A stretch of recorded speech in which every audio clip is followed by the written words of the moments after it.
अरे सुनो, इसे पहचानते हो? ये कौन है साहब?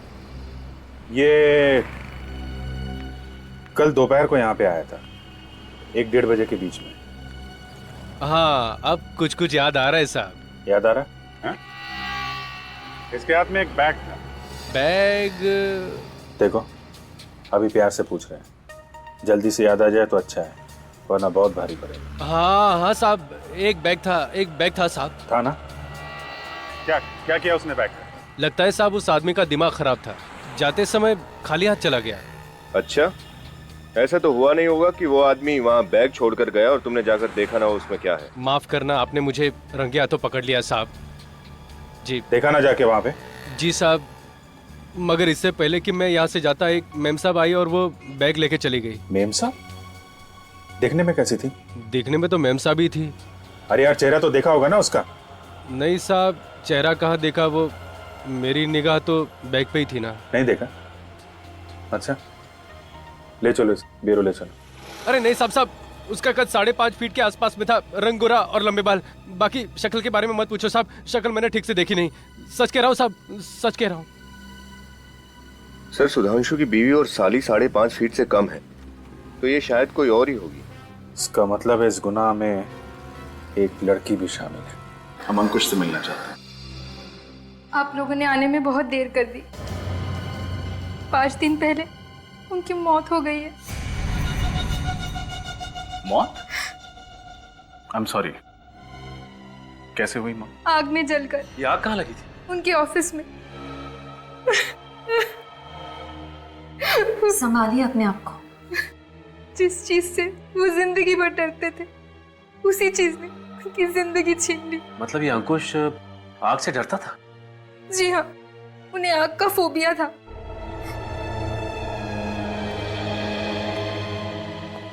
मुझे लगता है खूनी कोई जान पहचान वाला है, जो अंकुश और सुधांशु के फोबियास के बारे में जानता था और उनको तड़पा तड़पा के मारना चाहता था।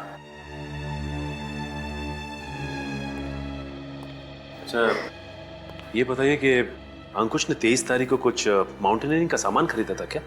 जी हाँ, खरीदा था, हम देख सकते हैं? पर उन्होंने कहाँ रखा है मुझे पता नहीं।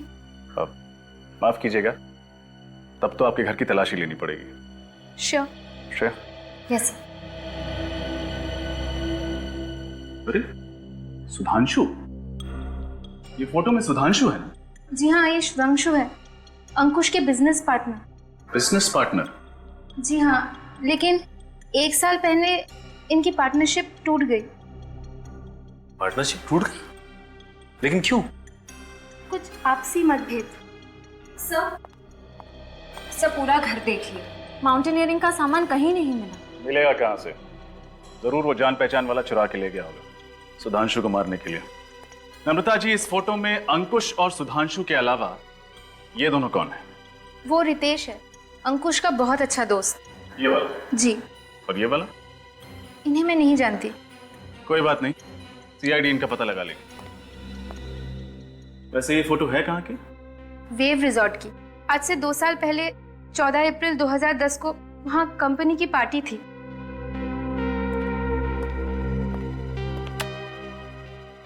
वेव रिजॉर्ट, 14 अप्रैल 2010। सर, ये रही फायर डिपार्टमेंट की रिपोर्ट। इसमें साफ साफ लिखा है अंकुश के ऑफिस में जो आग लगी थी वो पेट्रोल की वजह से ही थी। ओह, मतलब आग लगी नहीं, लगाई गई। पेट्रोल छिड़क के ऑफिस को राख कर दिया। मतलब अभिजीत, खूनी ने अंकुश को वही मौत दी जिससे वो सबसे ज्यादा डरता था, आग से। सर, इसका मतलब खूनी कोई ऐसा आदमी है जिसकी दुश्मनी दोनों के साथ थी, अंकुश और सुधांशु के साथ। सर शायद कोई बिजनेस राइवल हो। सुधांशु और अंकुश पार्टनर्स थे ना? अगर विवेक, सुधांशु और अंकुश इन दोनों की पार्टनरशिप तो 1 साल पहले टूट चुकी थी।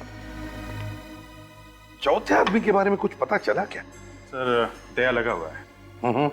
और रितेश के बारे में? सर, उसके घर पर ताला है और फोन भी बंद है। सर ये है अंकुश का बैंक स्टेटमेंट। ठीक सुधांशु की तरह अंकुश भी हर महीने के पहले शुक्रवार को अपने अकाउंट से 1,40,410 रुपए निकालता था सर। हाँ? सुधांशु की तरह अंकुश भी? हाँ सर। मतलब अभिजीत, कोई तो इन दोनों को ब्लैकमेल कर रहा था। हाँ सर, कोई कॉमन एनिमी, एक ऐसा दुश्मन जो अंकुश और सुधांशु दोनों से बहुत ज्यादा नफरत करता था। और जब ब्लैकमेल के पैसे देने बंद कर दिए इन दोनों ने, तो इन्हें रास्ते से हटा दिया। मगर अभिजीत, एक बात खटक रही है, वो रकम, ये ऑड अमाउंट। अभिजीत, अगर वो ब्लैकमेलर चाहता तो उनसे 1 लाख, 1.5 लाख या 2 लाख लेता। यही अमाउंट क्यों, ये ऑड अमाउंट, 1,40,410, यही रकम क्यों? ओह, तो ये बात है। क्या बात है सर? सर, लगता है इस रकम का राज समझ में आ गया है। ये देखिए, 14,410। तो इस खेल का राज समझ में आ गया अभिजीत। मतलब सर ये एक तारीख है, 14 अप्रैल 2010। करेक्ट विवेक, ये तारीख हमें अंकुश की बीवी नम्रता ने बताई थी। इसी तारीख पर ये फोटो खींची गई थी, उस रिसोर्ट में, एक पार्टी में। मतलब अभिजीत, इस सुधांशु और अंकुश की मौत का राज 2 साल पुरानी पार्टी में दफन है। 14/4/2010। अरे साहब, हमारे रिसोर्ट में हर हफ्ते 1-2 पार्टियां होती रहती हैं। अब 2 साल पहले कौन सी पार्टी हुई होगी, ये बता पाना मुश्किल है साहब। आपकी मुश्किल का इलाज है हमारे पास। इस फोटो को ध्यान से देखिए। ये फोटोज 14 अप्रैल 2010 की है। ओ, ये पार्टी? मैंने कहा था ना, आपकी मुश्किल का इलाज है हमारे पास। आप इस पार्टी के बारे में बात कर रहे हैं? क्यों, कोई खास बात हुई थी क्या इस पार्टी में? जी, क्या हुआ? हमारी रिसोर्ट में पहली बार पुलिस आई थी इस पार्टी की वजह से। दारू पी के झगड़ा शुरू कर दिया था क्या? नहीं सर, पार्टी तो शांति से खत्म हो गई थी, लेकिन गड़बड़ अगले दिन सुबह हुई सर। ऐसा क्या हुआ? सर, इस फोटो में जो ये वाले साहब है ना, ये हमारे रिसोर्ट से गायब हो गए थे। पता ही नहीं चला कहाँ चले गए। फिर मिले नहीं थे क्या? नहीं सर, पुलिस ने काफी ढूंढने की कोशिश की पर कुछ पता ही नहीं चला। ये नाम क्या है इस आदमी का? इनका नाम कुछ वी से था सर। वरुण नहीं, विजय, हाँ विभोर नाम था सर। विभोर नाम था उसका? नहीं, ऐसा तो नहीं कि इन दोनों मौतों का संबंध विभोर के गायब होने से हो। सर, मुझे लगता है इन तीनों दोस्तों ने कुछ गड़बड़ की है और विभोर के गायब होने में भी इन तीनों का हाथ है। विभोर गायब हुआ शायद इसलिए इनके खून हो रहे। 2 साल हो गया विभोर को गायब हुए, आज तक मिला नहीं। आखिर गया तो गया कहाँ? कहीं ऊपर तो चला नहीं गया? रेडी, आत्मा जाती है ऊपर, लाश नहीं। जमीन पे लाश तो मिलनी चाहिए थी ना। इसके परिवार वालों से पूछते हैं, देखते हैं वो लोग क्या कहते हैं। अरे साहब, आप उस 2 साल पहले वाले पार्टी के बारे में पूछ रहे हैं ना? हाँ, लेकिन तुम कुछ जानते हो क्या उसके बारे में? हाँ साहब, उस विभोर नाम के आदमी ने उस दिन बहुत दारू पी रखी थी। बहुत बोले तो बहुत, हिसाब के बाहर। तो क्या वो पी के गिर गया था यहाँ पे? नहीं सर, उसके 3 दोस्त लेकर गए थे यहाँ से। तुम्हें कैसे मालूम? साहब, मैं यहीं था पार्किंग में। विभोर से तो ठीक से चला भी नहीं जा रहा था। इन्हें पहचानते हो? यही तो थे वो तीनों जो विभोर को लेकर गए थे यहाँ से, और फिर थोड़ी देर बाद वापस भी आए थे। वापस भी आ गए? हाँ सर, लेकिन सिर्फ वो तीनों ही वापस आए। और ये विभोर, ये वापस नहीं आया? विभोर नहीं आया था। विनीत, इसका फोन नंबर ले लो। बस, अब पक्का हो गया। उन तीनों ने ही विभोर को मार के कहीं पे गाड़ दिया है। और ये सब करते हुए उन्हें किसी ने देख लिया है और एक एक करके सबको ब्लैकमेल कर रहा है और सबका खून कर रहा है। लगता है अगला नंबर इस रितेश का है। रितेश के घर जाके देखा था? हाँ सर, उसके घर पे ताला लगा हुआ था, लेकिन उसका मोबाइल यहीं पे ट्रेस हुआ है, इसी होटल में। एक्सक्यूज मी, क्या आप इस होटल के मैनेजर हैं? Yes sir. हम आप ही को ढूंढ रहे थे। इस फोटो को देखिए, ये आदमी आपके होटल में ठहरा हुआ है? नहीं सर। ध्यान से देखिए, रितेश नाम है इसका। सर, रितेश नाम का कोई भी गेस्ट नहीं ठहरा हमारे होटल में। वैसे आप लोग हैं कौन? CID। सुनो जी सर। ये फोटो देख, इसको देखा होटल में? ये तो उस कॉन्फ्रेंस में था सर। कॉन्फ्रेंस में? कैसी कॉन्फ्रेंस?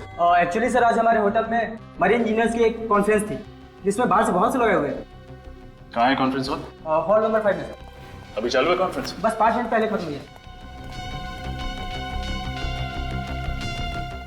एक्सक्यूज मी, ये जो कॉन्फ्रेंस के लिए बाहर से लोग आए थे वो है क्या अभी? सर सारे चले गए सर।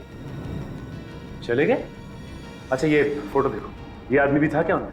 ये तो लिफ्ट के अंदर जाते हुए दिखा सर। लिफ्ट के अंदर? तो नीचे गया होगा।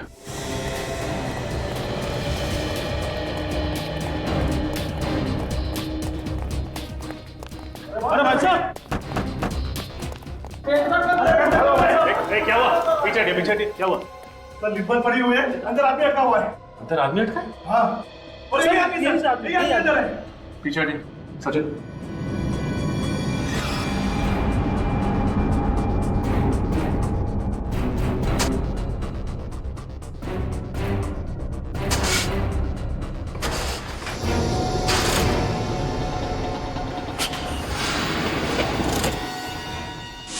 बाहर निकालो।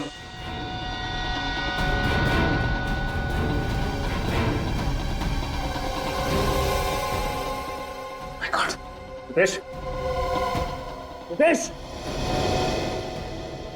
सांस तो चल रही है। पुनीत, एम्बुलेंस को फोन करो, जल्दी। डॉक्टर साहब, अब तबीयत कैसी है रितेश की? डोंट वरी, अब कोई खतरे की बात नहीं। ये तो अच्छा हुआ कि आप लोग उसे सही वक्त पर हॉस्पिटल लेके आए, वरना उसका बचना बहुत ही मुश्किल हो सकता। लेकिन डॉक्टर साहब एक बात समझ में नहीं आई, सिर्फ लिफ्ट में बंद होने की वजह से उसकी तबीयत इतनी बिगड़ गई? वो बात नहीं है, हमें उनके खून से जहर भी मिला है। जहर? कैसा जहर? अब ये तो कोई फॉरेंसिक एक्सपर्ट ही बता सकता है, पर लगता है कि बहुत ही स्लो पॉइजन था। अगर कोई जल्दी असर करने वाला जहर होता ना, तो रितेश शायद अभी जिंदा नहीं होते। सर शायद ये वही स्लो पॉइजन होगा, इथेन सैंडल ट्राइऑक्साइड, जो सुधांशु की बॉडी में मिला था। मुझे भी यही लगता है। अच्छा डॉक्टर साहब, हम रितेश से मिल सकते हैं? Sure, please.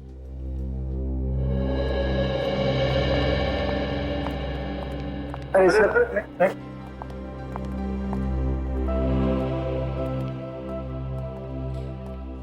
आप लोग सही वक्त पर मुझे यहाँ नहीं लेकर आते, मेरा तो टिकट ही कट गया था। मिस्टर रंजन, मैं आखिरी बार पूछ रही हूँ, शाम को तुम घर आ रहे हो या नहीं? ओ डार्लिंग, पहले अपने पैरों पे तो खड़ा हो जाने दो। मिस्टर रणविजय, अगर शाम को तुम घर नहीं आए और मेरे डैड ने मेरी शादी किसी और से तय कर दी ना, तो तुम सोचना मैं तुम्हारी वो हालत करूंगी कि तुम पैर पे खड़े होने लायक तो दूर, जॉगिंग करने लायक भी नहीं रहोगे। ओ प्रीति सुनो, मजाक कर रहा था बाबू। अरे भाई कितने बजे आना है अंकल से मिलने? तुम और घर आ रहे हो? Of course. और तुम्हारी जॉब? मुझे नौकरी मिल गई। क्या? हाँ। सच? हाँ। कहाँ? और तुमने मुझे बताया क्यों नहीं? अरे डार्लिंग, इसीलिए तो मैं तुम्हें पार्क की जगह यहाँ लेकर के आया हूँ। यहाँ क्यों? अपना नया ऑफिस दिखाने के लिए। कहाँ है तुम्हारा ऑफिस? दिखाओ ना। हो रहा। ओह माय गॉड, लाश।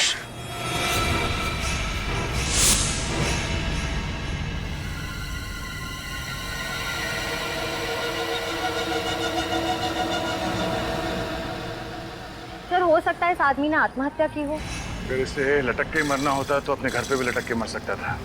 ऐसे दो ऊंची बिल्डिंग के बीच में लटकना लॉजिकल लगता है मुझे। लेकिन सर अगर ये खून है तो खूनी को लाश को किसी सुनसान जगह में काट देनी चाहिए। क्यों इस तरह शहर के बीचों बीच लाश की नुमाइश क्यों करता? श्रेया, लाश छुपाना खूनी का मकसद नहीं होता। अलग अलग खूनियों के दिमाग में अलग अलग किस्म के फितर होते हैं। संभाल के।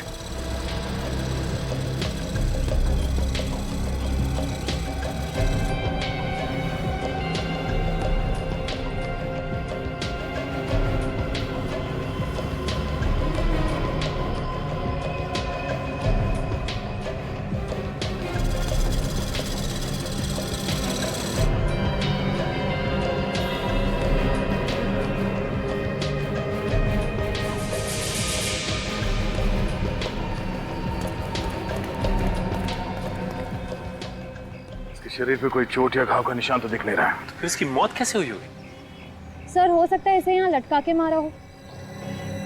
एक जिंदा आदमी को ऐसे दो ऊंची बिल्डिंग के बीच में लटकाना कोई आसान बात नहीं है श्रेया। आदमी चीखेगा, चिल्लाएगा, अपने आप को बचाने की कोशिश तो करेगा। सर इसका मतलब इसकी मौत पहले हो चुकी होगी, जब खूनी ने इसकी लाश को ऊपर टांगा होगा। हो सकता है निखिल, एक आदमी को ऐसे लटकाना किसी अकेले आदमी के बस की बात नहीं है। 2-3 लोग होंगे साथ में। हाँ सर, एक लाश को यहाँ से वहां तक लेके जाना और उसे लटकाना, ये सब करने में किसी ना किसी ने तो देखा ही होगा उन्हें। सर, जेब बिल्कुल खाली है, मोबाइल पर्स कुछ नहीं है। इस आदमी ने महंगी घड़ी पहनी हुई है, मतलब ये खून लूटने के इरादे से नहीं हुआ है। श्रेया, निखिल, इस बिल्डिंग के टेरेस पे जाके देखो। खूनी ने कोई ना कोई सुराग तो जरूर छोड़ा होगा इस बिल्डिंग के छत पे।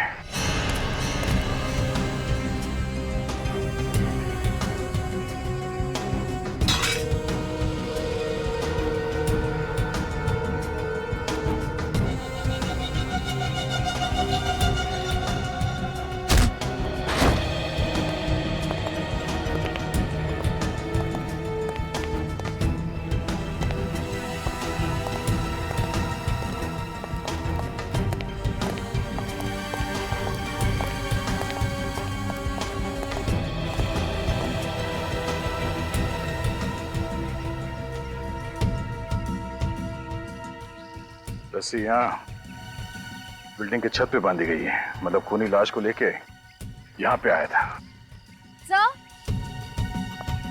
सर, सामने की टेरेस से ये लोहे का एंकर मिला। एंकर? ओ, मतलब खूनी ने इस एंकर को रोप गन से उस बिल्डिंग के छत पे फेंका और उसके बाद इस पुली की मदद से लाश को रस्सी से बांधकर बीच में लटका दिया। बहुत बड़ी प्लानिंग की है इस खूनी ने, हाँ? उस लाश को लटकाने के लिए। ये सब करके साबित क्या करना चाहता था वो? सर, ये शंभू है, इस बिल्डिंग के सिक्योरिटी गार्ड। शंभू, जो लाश थी नीचे, तुम पहचानते हो उसे? हाँ साहब, पहचानता हूँ। वो सुधांशु जी, इसी बिल्डिंग के 7वें माले पर ऑफिस है उनका। खूनी भी इसी बिल्डिंग में था और तुम भी यहीं पर थे, तो तुम्हारे रहते सब कैसे हो? पता नहीं साहब, पर कल रात को 8 बजे तक तो मैंने सुधांशु जी को ऑफिस में ही काम करते हुए देखा था। 8 बजे के बाद कौन कौन आया था इस बिल्डिंग में? 7:30 बजे के बाद इस बिल्डिंग में कोई नहीं आया साहब। सर, इसका मतलब ये खूनी 7:30 बजे से पहले ही बिल्डिंग के अंदर घुस गया था और जैसे ही मौका मिला सुधांशु को मार दिया इसने। रात 8 बजे और कौन कौन था इस बिल्डिंग में सुधांशु के अलावा? सुधांशु जी अकेले ही थे शायद। शायद मतलब ठीक से याद नहीं है। वो ऐसा है ना मैडम, हमारी ड्यूटी तो बिल्डिंग के गेट पर रहती है और इस बिल्डिंग में बहुत सारे ऑफिस हैं, तो अब सब जगह तो ध्यान नहीं रखा जा सकता ना। छत तो एक ही है ना, तो तुम्हारे रहते वो खूनी इस बिल्डिंग की छत पे आया कैसे? सोसाइटी वालों ने सभी ऑफिस वालों को एक एक चाबी दे रखी है, तो उसी ऑफिस की चाबी से छत का दरवाजा खोला गया होगा साहब। कल रात 8 बजे के बाद तुमने किसी के चीखने चिल्लाने की आवाज सुनी थी इस बिल्डिंग में? नहीं साहब, कोई आवाज नहीं सुनी। जब देर रात तक सुधांशु ऑफिस से नीचे नहीं आया तो तुमने ऊपर जाके चेक नहीं किया? साहब, सुधांशु साहब रोज देर रात तक ऑफिस में काम किया करते थे, तो हमने सोचा कि आज भी वो नाइट ड्यूटी कर रहे होंगे। लगता है खूनी सुधांशु के कोई आसपास वाला ही है, क्योंकि अच्छी तरह से जानता था कि सुधांशु को कब और कहां मारना है।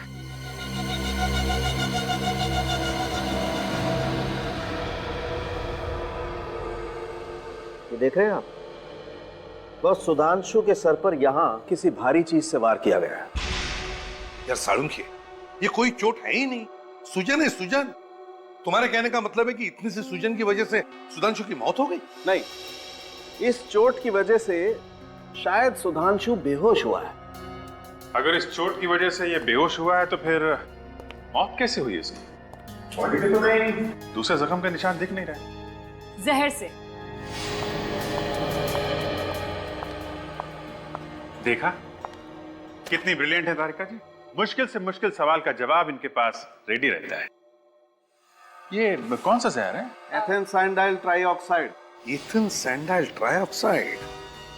यार साळुंखे, ये नाम मैंने कहीं सुना हुआ लगता है। एथेन सैंडाइल ट्राइऑक्साइड, यार ये तो वही जहर है ना, स्लो पॉइजन, जो अविनाश कुमार के केस में इस्तेमाल हुआ था। देखा, इसे कहते हैं याददाश्त। कमाल है प्रतिमा, तुम्हारी याददाश्त अभी भी चीते की तरह से फुर्तीली है। ये वही स्लो पॉइजन है, वही जिसकी वजह से इंसान की मौत होने में कम से कम 4-5 घंटे लगते हैं। मतलब सर, पहले खूनी ने सुधांशु को जहर दिया, उसके बाद इसे छत पे ले गया और किसी भारी चीज से इसे मार के बेहोश किया और उसके बाद इसे रस्सी पे लटका दिया। पर सर, खूनी इतना झमेला करेगा क्यों? वो चाहता तो सुधांशु को एक आसान मौत दे सकता था ना। तड़पा तड़पा के मारना चाहता था वो सुधांशु को, तड़पा तड़पा के। ये खूनी है कोई सरफिरा। सर, मुझे लगता है ये खून आपसी दुश्मनी की वजह से किया गया है, वरना किसी को मार के ऊपर लटकाने की और कोई वजह नजर नहीं आ रही है सर। हाँ अभिजीत, सही कह रहे हो तुम। और फिर जिस तरह से खून किया गया है, लगता है खूनी कुछ कहना चाहता था, हैं? शायद किसी को धमकी दे रहा है। और प्लानिंग भी खूब की इस खून के लिए सर।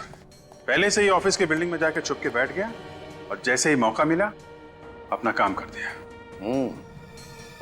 अच्छा, माउंटेनियरिंग का सामान जो मिला है, पता चला किस दुकान से खरीदा गया है? सर, दुकान का पता लग गया है, अंधेरी में। अंधेरी में? जाओ उस दुकान में और पता लगाओ किसने खरीदा था वो माउंटेनियरिंग का सामान। और अभिजीत, सुधांशु की बीवी से जाकर मिलो और उससे सुधांशु के बारे में सब कुछ पता लगाओ, सब कुछ।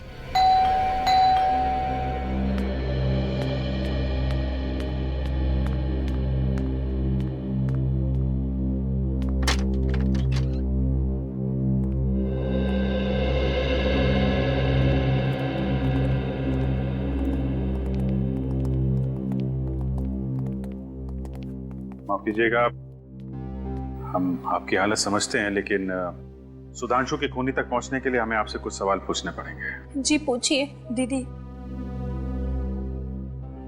आप जी, ये मेरी बहन निशा है। अच्छा, सुधांशु के बारे में आप हमें कुछ बता सकती हैं? आई मीन कोई खास बात? जी खास, हाँ, उन्हें ऊंचाई से बहुत डर लगता था।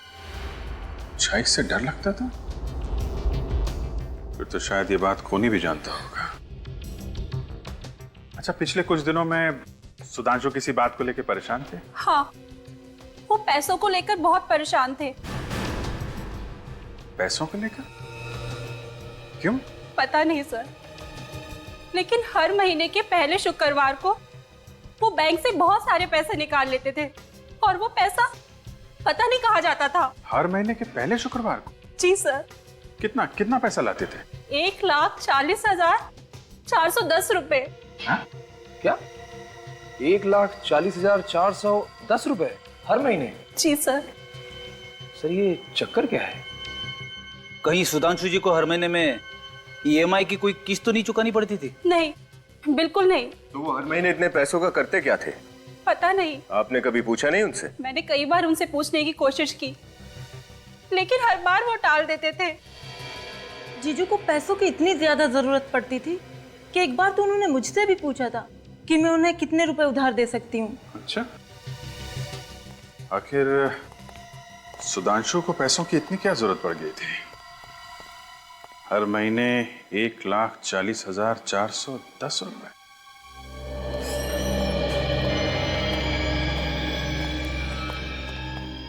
Good morning sir. Good morning. क्या देखेंगे सर आप? हाइकिंग वगैरह करते हैं? हाँ, कभी कभी करते हैं। हाइकिंग का सारा सामान मिलता है हमारे पास। वैसे कुछ सामान तो हम साथ में लेकर आए। क्यों? हम लोग CID से हैं। सचिन, ये देखिए। पर ये बताइए कि सामान आपके यहाँ से खरीदा गया है क्या? हाँ सर, ये सामान रसिया में बनता है और सिर्फ मेरी ही दुकान पर मिलता है। आप बता सकते हैं किसने खरीदा होगा ये? क्या बात है, कुछ गड़बड़ हुई है क्या? एक खून हुआ है। खून? जी हाँ, इसी चीज से खून हुआ है। सर, ये तो पहाड़ पर चढ़ने का सामान है, कोई चाकू बंदूक तो है नहीं। वो तो है, लेकिन क्या है कि आजकल खूनी खून करने के नए नए तरीके ढूंढते रहते हैं। आप रजिस्टर वगैरह चेक कीजिए, कंप्यूटर देखिए, बताइए किसको बेचा होगा।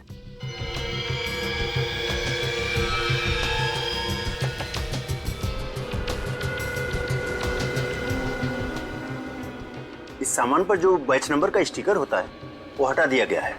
अब ये बताना मुश्किल है कि इसे किसने खरीदा था। कोई मुश्किल नहीं होगा। हमें ये मत बताओ कि पूरा शहर ऐसा सामान खरीदता रहता है। महीने भर में एक आध आदमी खरीदता होगा ये।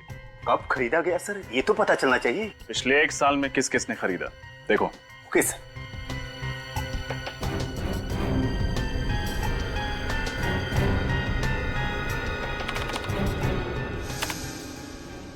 मिल गया सर, 10 लोगों ने। देखा, सिर्फ 10 लोगों ने। सर 10 लोगों का नाम पता नंबर तो मिल ही सकता है। शुरू हो जाओ। कल सुधांशु अपने ऑफिस से थोड़ी देर के लिए बाहर गए थे। हाँ, कल दोपहर को। और सर जब कल निकले ऑफिस से तो उनके पास एक बैग था, पर जब वापस आए तो वो बैग उनके पास नहीं था। सर जरूर उसके बैग में वही पैसे होंगे। हो सकता है। अच्छा, ये कितने बजे गए? दोपहर के 1:30 बजे। 1:30 बजे। और कितने बजे वापस आए थे? जल्दी आ गए थे, 1:45 के आसपास। 1:45 बजे? मतलब 15 मिनट के अंदर वापस भी आ गए? मतलब सर ये सुधांशु कहीं आसपास ही गया होगा। हाँ सर, पैदल ही गए थे, ज्यादा दूर नहीं गए होंगे। पैदल गए थे? अच्छा। तो जब ये वापस आए थे तो कैसे दिख रहे थे? I mean, उनका बर्ताव कैसा था? उनका बर्ताव तो वैसा ही था, पर उनके कपड़े। कपड़े? क्या हुआ था कपड़ों में? उनके कपड़ों पर सीमेंट लगा हुआ था। सीमेंट लगा हुआ था? जी हाँ, सीमेंट। और उनके कोट पर पेंट के निशान भी थे। पेंट के निशान? हाँ, हल्का सा पीला रंग का था। अच्छा, thank you very much. Cement और पेंट के निशान, इसका मतलब सुधांशु किसी ऐसी जगह गया था जहाँ पे कंस्ट्रक्शन का काम चल रहा है और पेंटिंग का। चलो जरा ऑफिस के आसपास चेक करते हैं। मिस्टर राजीव, 15 तारीख को आपने एमएन एंड माउंटेनियरिंग से कुछ सामान खरीदा था क्या? हाँ, तो वो सामान मैं देख सकता हूँ? पर किस लिए? मैं सीआईडी से।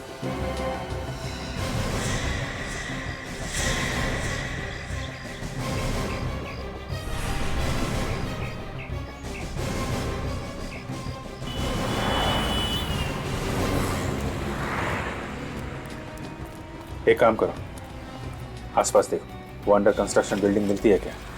चेक करो।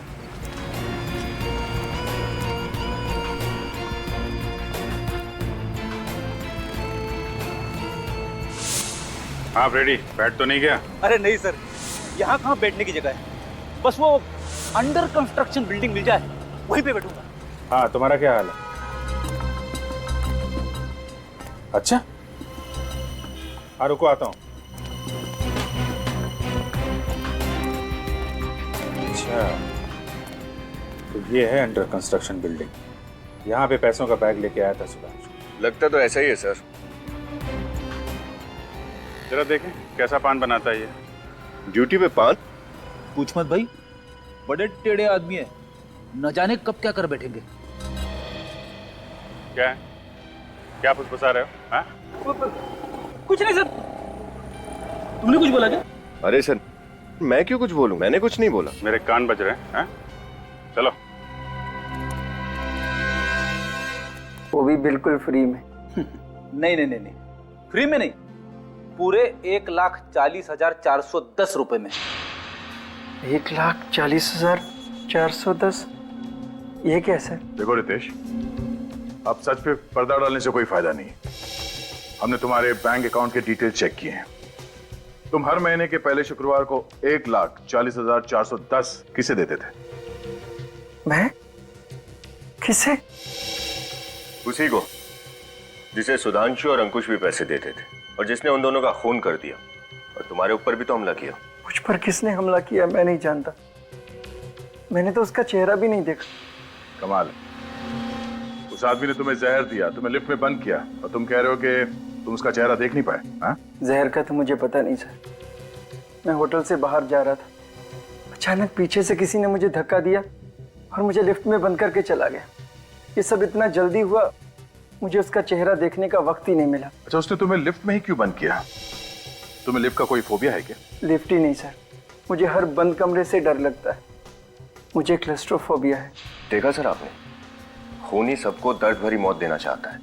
उसने सुधांशु को ऊपर लटका दिया क्योंकि इसे वर्टिगो था, और उसने अंकुश को जला के मारा क्योंकि इसे पायरोफोबिया था, और इसे लिफ्ट में बंद कर दिया क्योंकि इसे क्लस्ट्रोफोबिया है। मतलब ये आदमी को इनके जान पहचान का ही है।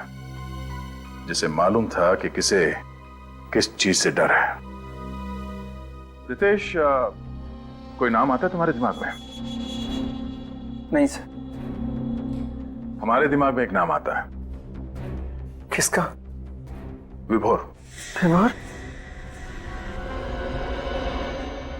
आप लोग विभोर को कैसे जानते? हम तो उस पार्टी के बारे में भी जानते हैं जो 14 अप्रैल 2010 को हुई थी वेव रिसॉर्ट्स में।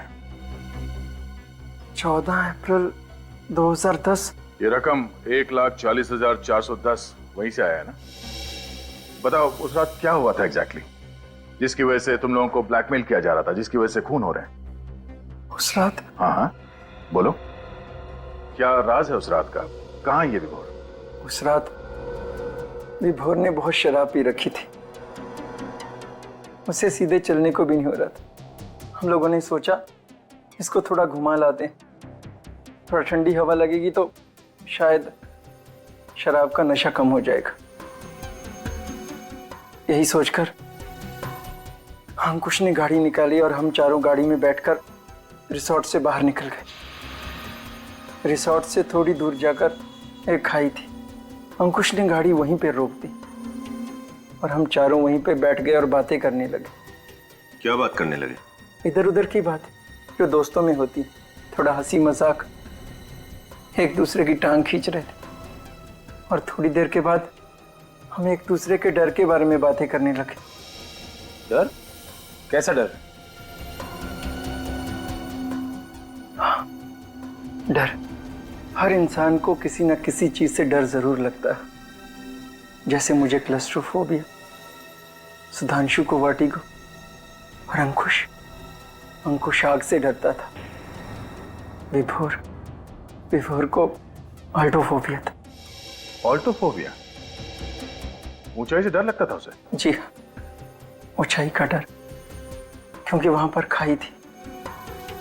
हमने विभोर को बहुत उकसाया कि अगर तुझ में हिम्मत है तो तू 2 मिनट उस खाई के पास खड़ा रहे और नीचे देख। ये जानते हुए भी कि उसने शराब पी रखी थी और वो लड़खड़ा रहा था, तुम सबने ऐसा किया? यही तो सबसे बड़ी गलती की हमने। विभोर शराब के नशे में था, उसका बैलेंस बिगड़ गया और वो खाई में जा गिरा।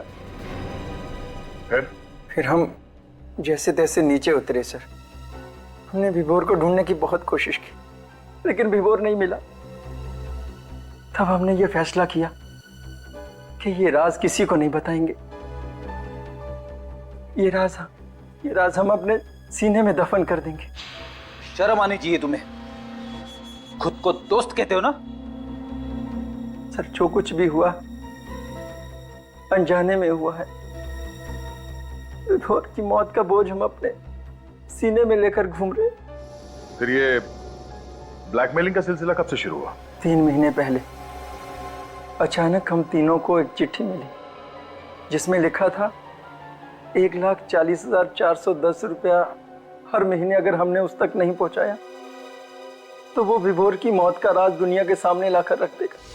अच्छा, आप लोगों ने पता लगाने की कोशिश नहीं की कि ये पैसे किसके पास जा रहे हैं? की थी, लेकिन सर मुजरिम बहुत चालाक है। वो हर बार पैसे लेने की जगह बदलता था और आखिर में कहता था कि पीछे मुड़कर मत देखना। ये सब बताने के लिए वो फोन करता था? फोन नहीं सर, चिट्ठी लिखकर टाइम और जगह बताता। वो चिट्ठी कहाँ है? चिट्ठी तो मैंने जला दी सर। मुझे डर था कि ये चिट्ठी किसी के हाथ में लग जाए। अगर हमें पहले बता देते हैं तो शायद आज सुधांशु और अंकुश जिंदा होते हैं। अच्छा, अब तुम किसी लड़की को जानते हो जिसका कद 5.5 फुट है, गोरा रंग, लंबे बाल? 5.5 फुट रंग, गोरा? हाँ, जरा सोच के बताओ, क्योंकि पैसे का बैग उठाने के लिए वो लड़की ही आती थी।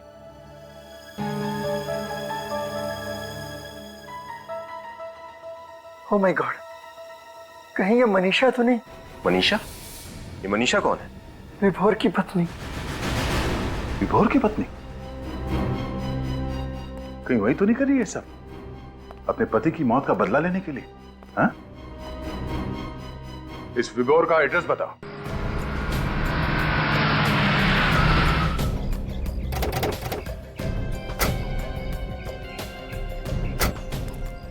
ये विभोर का घर? हाँ सर, विभोर घर गई। सर जरूर इस सबके पीछे मनीषा का ही हाथ होगा। ब्लैकमेल करके वो अमीर भी बन गई और खून करके अपने पति की मौत का बदला भी ले लिया।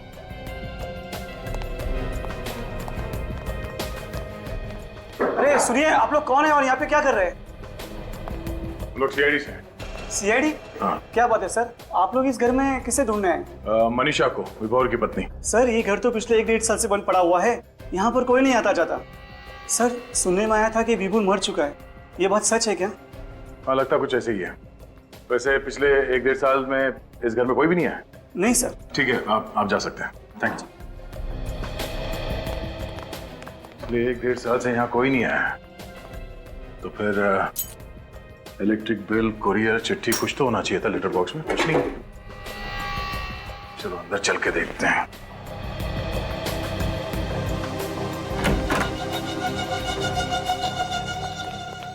निकल, जरा देखो लाइट के स्विच कहाँ है।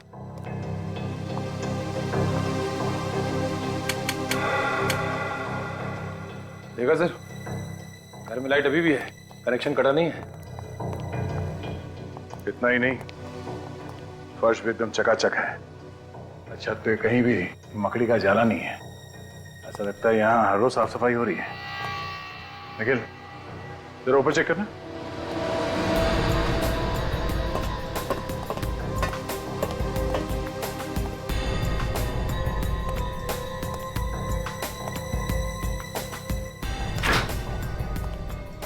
सर ये देखिए, फ्रिज में रखा हुआ सामान भी ताजा है।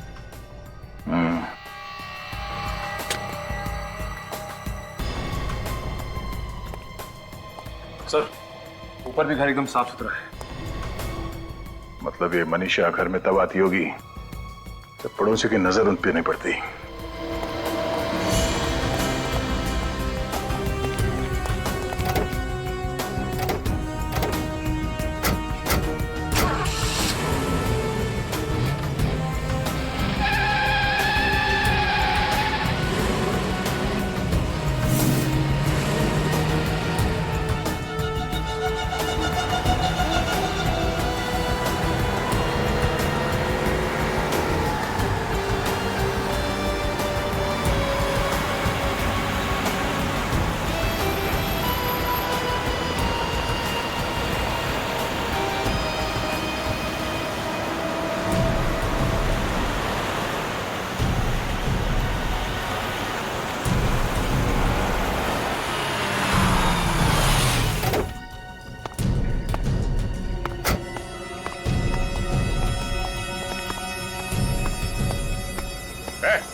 रुक जा,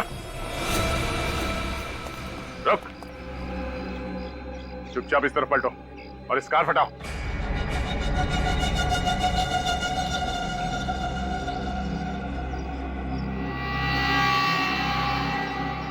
कार हटाओ।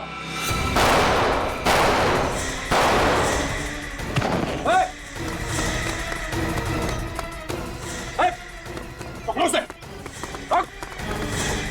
बस डोंट मूव, कर नीचे, कर नीचे, कार हटाओ।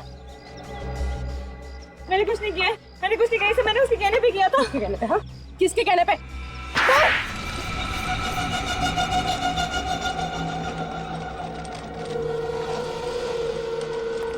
आइए आइए मिस्टर विभोर। स्वर्गलोक से नीचे धरती में आने में कोई दिक्कत तो नहीं हुई आपको? आप मेरा मजाक उड़ा रहे हैं? मजाक? मजाक तो आपने किया अपने दोस्तों के साथ।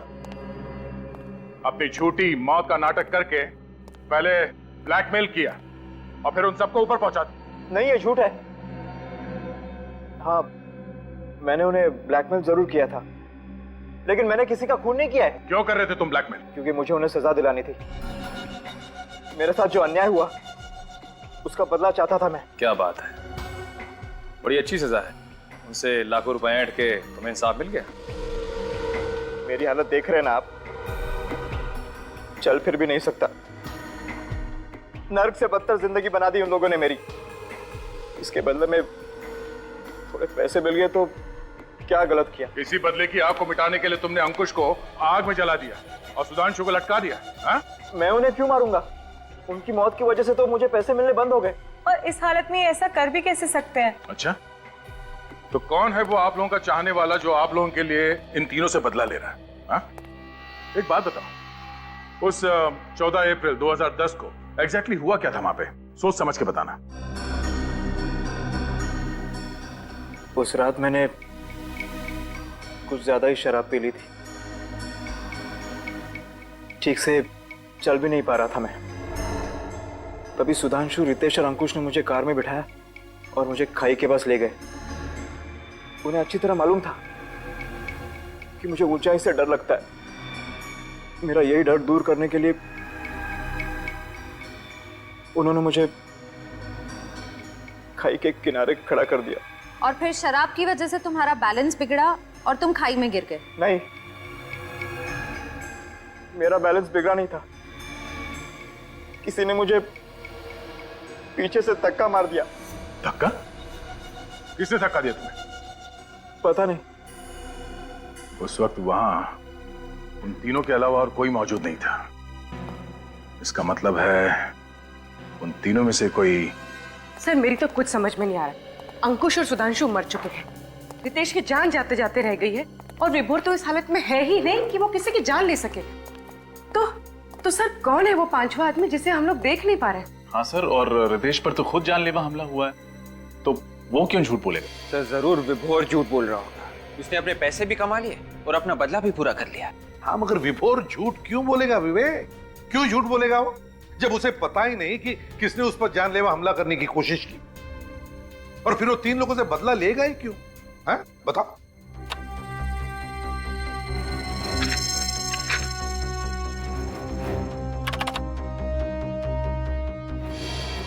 ये रितेश उस दिन होटल में कोई कॉन्फ्रेंस अटेंड करने गया था ना? Yes sir.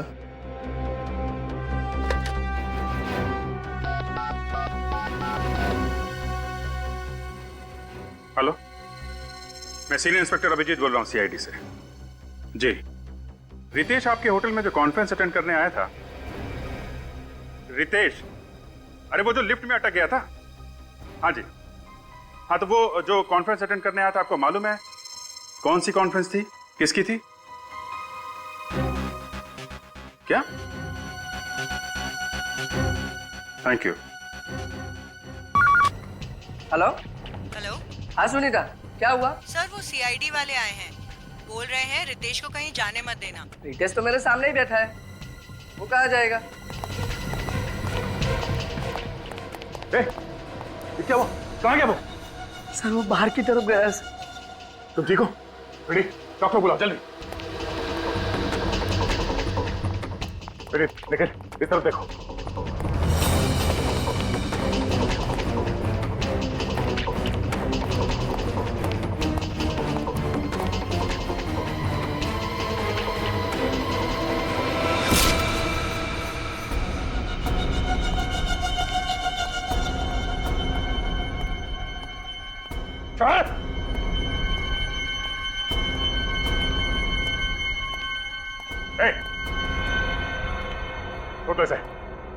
छोड़ दे इसे, वरना अच्छा नहीं होगा। अच्छा, तो इस कबूतर के लिए नहीं होगा। दो खून कर चुका हूँ, एक और कर दूंगा, फांसी तो एक ही होनी। मैं कहता हूँ जाने दो मुझे। ठीक है, तुम चले जाओ, निखिल को खुश नहीं होना चाहिए। अब है ना लाइन पर, गन नीचे कर। नहीं दे रहे, गन नीचे करो।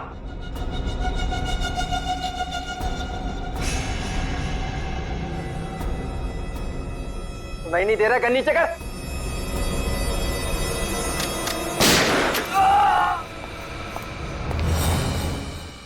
दो खून करके सीआईडी से पंगा लेगा तू? आप लोगों को पता कैसे चला कि खून मैंने किया? तुम्हारा झूठ जो पकड़ लिया हमने। तुमने हमसे कहा कि तुम्हें क्लॉस्ट्रोफोबिया है, मतलब बंद कमरों का डर। हाँ? और अगर ऐसी बात है तो फिर उस दिन वहां होटल में सबमरीन इंजीनियर्स के कॉन्फ्रेंस में क्या करने गए थे तुम? हाँ? इतनी प्लानिंग की छोटी से छोटी बात का ख्याल रखा, फिर ये गलती कैसे हो गई? सीआईडी की बात ही कुछ ऐसी है एक छोटा सा सुराग भी काफी है हमारे लिए तुम जैसों का भांडा फोड़ने के लिए। अब ये बताओ, अपने दोस्तों को क्यों मारा तुम? लगातार हो रही ब्लैकमेलिंग से सुधांशु और अंकुश परेशान थे। वो मुझे धमकी देने लगे थे कि मेरे किए हुए गुनाह का भुगतान वो नहीं करेंगे और सीआईडी को सब सच सच बता देंगे कि विभोर को धक्का मैंने दिया था। मतलब वो दोनों जानते थे कि विभोर को तुमने धक्का दिया? हाँ। वैसे तुमने विभोर को धक्का दिया क्यों? क्या बिगाड़ा था उसने तुम्हारा? हाँ? क्योंकि उसने मेरा प्यार छीना था। क्या मतलब? मैं मनीषा से प्यार करता था कॉलेज के दिनों से ही। विभोर को ये अच्छी तरह पता था, फिर भी उसने मनीषा को जाकर प्रपोज किया। और मनीषा ने विभोर का ये शादी का प्रपोजल स्वीकार करके उसे शादी कर ली? हाँ? हाँ, उसी दिन मैंने तय कर लिया था कि विभोर को इसकी भारी कीमत चुकानी पड़ेगी। कीमत विभोर नहीं, तुम चुकाओगे, सलाखों के पीछे फांसी का इंतजार करते हुए, क्योंकि विभोर अभी जिंदा है।